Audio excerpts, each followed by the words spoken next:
جينا المعرض مكناس، المعرض الدولي لمكناس المنتوجات المجاليه.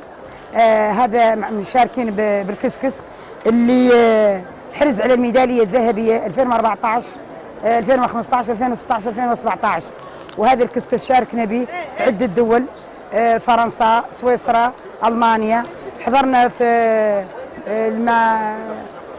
في المعارض الدوليه والوطنيه، وخلق واحد جسر تواصل ما بين مجموعه من التعاونيات والجمعيات والشرايك اللي نحن عادوا عندنا زبناء يعيطونا في التليفون سير كوموند، يعني اي حاجه بغاوها من الكسكس، اي كميه بغاوها نعطوها لهم.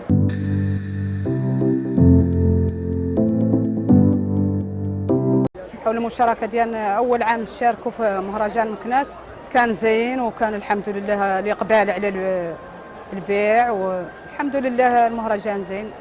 منتوجاتنا نعرضوا كسكس. عندنا مقر ديال الجمعيه على حساب كسكسوا فيه والامبالاج.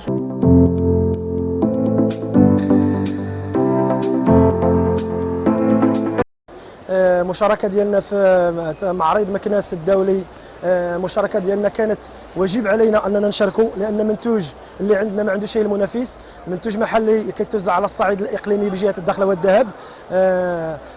كما كنشوفوا كانت عندنا يعني اكراهات بالنسبه للترونسبور باش نوجدوا على الصعيد الوطني بالمناطق الداخليه باش كل مستهلك يتصل له هذا المنتوج، ولكن مازال عندنا اكراهات كما قلت، ومازال هناك يعني تبادل الجهود بين الشركات المعنيه باش تضامن معنا في هذا المنتوج ديالنا اللي هو منتوج ما عنده شيء المنافس، وهو يعني فيه مصلحه وشفاء لكل مواطن مغربي وكل صغير وكبير، وكنطمحوا عليه يتواجد في كل المناطق المغربيه.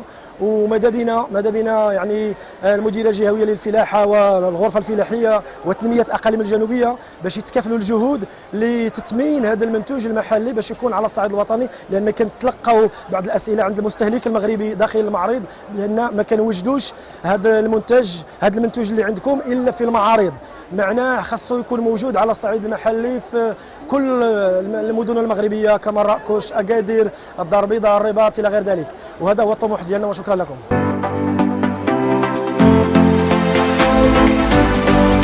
جينا باش المعرض، شاركين في المعرض باش نعرضوا الاجبان ديالنا.